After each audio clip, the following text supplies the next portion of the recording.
I'm sorry, y'all, but news just keeps getting worse. At first, it was... This hiatus will be most likely at least 30 days. And now it's... What are your thoughts about where things stand for the NBA? I have no idea. Several reports say, quote, any chance at a traditional NBA postseason is out. We are definitely headed to an unusual NBA playoffs. Normally, we get 16 teams, 4 rounds, best of 7, every higher seed gets home court advantage. Now, any of those facts could be X'd out. If the NBA playoffs even do happen, will the champions have a tainted title? And what could the playoffs even look like?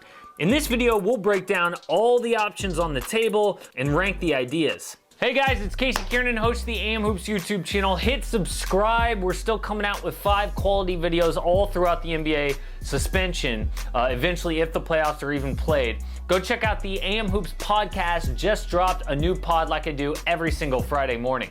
Before we run down the playoff ideas and grade the ideas, here's what we know for sure. No matter what happens, it looks like the NBA is almost definitely gonna hold the playoffs in one place. It makes no sense to fly teams all across the country, contaminating different locations in a worst case scenario. Instead, they'll hold the playoffs in one city. The rumored locations are the Bahamas, Atlantic City, Hawaii, Louisville, and Las Vegas. But one report just came out saying the NBA is only seriously considering Vegas. Vegas already holds the Summer League and has courts and hotels. Only it gets even weirder. They wouldn't play any playoff games in the normal Summer League arenas. Normally they play Summer League at Cox Pavilion or at the Thomas and Mack Center where UNLV plays. Instead, they would play in hotel ballrooms with basketball courts. Seriously. The reason is to make it less awkward that there's no fans. A gigantic empty arena would only draw attention to the fact that there are no fans. Ballrooms would be like playing at your local gym, LA Fitness, YMCA, whatever, only there'd be enough room to fit benches and TV crews. I think it's an interesting idea I actually would like to see, just once though. Players, staff, and referees, TV, radio people would probably all have to quarantine in Vegas for 2 weeks to a month. That would ensure that no one is testing positive. After that, they'd play several games per day in one location, like an AAU tournament. I know it's insane, but that's what we're looking at here. Now, LeBron James has already come out and said it will be really, really weird. He may even not like the idea of playing with no fans. There will be less energy, less motivation. And I would add in there, there's gonna be no home court advantage, which really sucks for teams that fought for that higher seed. One other thing that LeBron said recently I thought was really interesting. His answer to how long would they need to ramp up to prepare for the playoffs? His answer, a lot longer than I thought. 1.5, 2 weeks of a little mini training camp and then 5 to 10 games. Ooh. Wow. And to get ready for the playoffs. Like, Oh, right. because I mean, if we just talking about figuring, if we're talking about like finishing the regular season, then you don't need that much. You know, you could do a week of training camp and then get back into it. 2 weeks of training camp and 10 warm-up games, LeBron. I hate to break it to him, but there's probably not enough time for that. So players are gonna be less than 100%, the calendar is messed up, and games could be in one city with no fans. So let's run down the ideas for how these weird NBA playoffs could work. Idea number 1, fewer playoff teams. An idea was floated out about dropping the bottom 4 seeds and jumping right into the conference semifinals. It'd be a shame not to reward the 5 through 8 seeds for their seasons, but this idea takes the first round out and shortens the playoffs. Idea number 2, end of season tournament. This is a solution to not waste the Pelicans season because they're outside the playoff picture, but they had a chance to get in, to warm up players and to make money for the league. They just host a play-in tournament for the last few playoff spots. The 2 variations of this idea are a really big field, 5 through 15, and everyone plays for the 5 through 8 seeds, or just the 7 through 10 teams in the standings playing for the 7 and 8 seeds. Idea number 3, shortened series. Shortened series allows the NBA to fit the playoffs into a time crunch and not tax the players too much.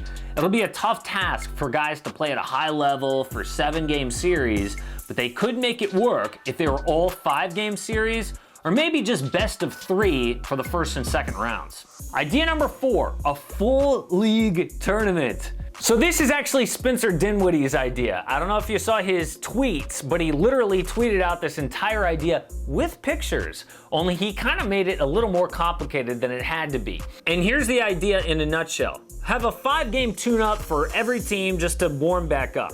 Then, get rid of conferences, rank the teams 1 through 30.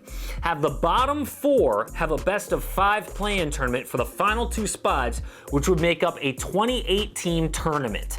Have the top 4 seeds get first round byes. The teams with byes would be the Bucks, Lakers, Raptors, and Clippers. Then proceed with 7-game series the rest of the way. I know this sounds like a lot of games, but actually it's slightly less than if you played out the regular season and playoffs. And idea number 5, a permanent schedule shift. This one allows the NBA to just play out the rest of the regular season and the playoffs. If the league decides to permanently shift the schedule, they don't have to worry about next season starting back up in October. This allows them to just play out the season as long as they start the playoffs by June 18th. June 18th is the very last day they could start this plan. The NBA playoffs last 2 months max. So if you start on June 18th, that's an end date of August 18th, which allows for the exact amount of days for a normal off season and to restart next year on Christmas. So those are the ideas. Now let's rank them. Here's what my rankings look like. At the top, I would go a shortened series, then fewer playoff games, end of season tournament, and a full league tournament at the bottom. I don't even count play out the season with a schedule shift because I think they should permanently change the schedule anyway to start on Christmas Day next year. But I think trying to play out the final 18 or so games and have 7-game series all in one quarantined Las Vegas location is way too much to ask. I also don't like the tournament style ideas because we already have the playoff field. The only team that really gets screwed here would be the New Orleans Pelicans. Every other team was virtually locked into the playoffs. I don't agree with opening the final 2 seeds up for grabs because it throws away everything, say the Memphis Grizzlies did, to be in that 8th seed. What if the Mavericks had a bad week and dropped out of the 7th spot? Spencer Dinwiddie's idea of a full league tournament is fun, but it totally dismisses the regular season. How could you open it back up to all 30 teams? I know the top 4 seeds get a bye, but now everyone just gets a chance at the playoffs? The Warriors potentially would get Stephen Curry, Klay Thompson, Andrew Wiggins, and Draymond Green for a playoff run. I know Knicks fans would love it. This guy tweeted, "Love it. Knicks finally get the playoffs and all it took was a global pandemic." Interesting idea, but I don't think it would do the rest of the league justice. Fewer playoff teams is my second favorite idea. This would drop the 5 through 8 seeds and just have the 1 through 4 in each conference start up with a conference semifinals. The reason I like this idea is because it keeps the integrity of the playoffs in 7-game series for the teams that actually matter. I hate to say it, but it's sort of just acknowledging what we already know. None of those bottom seeds really had a chance at a title. Yeah, we've seen 8 seeds upset in the first round, and the lowest seed to ever win an NBA title was my 1995 Houston Rockets, who were a 6 seed. But this year especially, we don't have one of those teams. Everyone knows the champion will be the Lakers, the Bucks, or the Clippers, with an outside shot at the Celtics or maybe the Sixers. But fewer playoff teams means fewer playoff games. We're already on a time crunch. Let's forego the inevitable and get to the big boy matchups. But the idea I like the most is shortened series, especially if all they have to do is shorten the first round. Yes, the better teams winning those first series is inevitable, but I'd still like to see it. I want to see Luka Doncic debut in the playoffs. I want to see the Sixers maybe get it together. I want to see the Rockets micro ball experiment work or not work in the playoffs. Shortened series is the best idea because it gets all the 8 teams in each conference, but it also solves that time crunch. The first and second rounds could each be 5-game series with the most important rounds best of 7. No matter what the playoff format looks like, hundreds of people will probably have to quarantine in Las Vegas away from family for 2+ months. That is a huge sacrifice if they do it, so we should acknowledge what an effort the NBA has to go through to make this happen. I know sports is pretty low on the list of concerns in the world, but it may be what we need right now. I'm getting more and more concerned that we're not even going to have sports in 2020 at all, but at least there are ideas out there to salvage the NBA season and eventually crown a champion. Support AM Hoops and click subscribe. Don't miss a daily NBA video.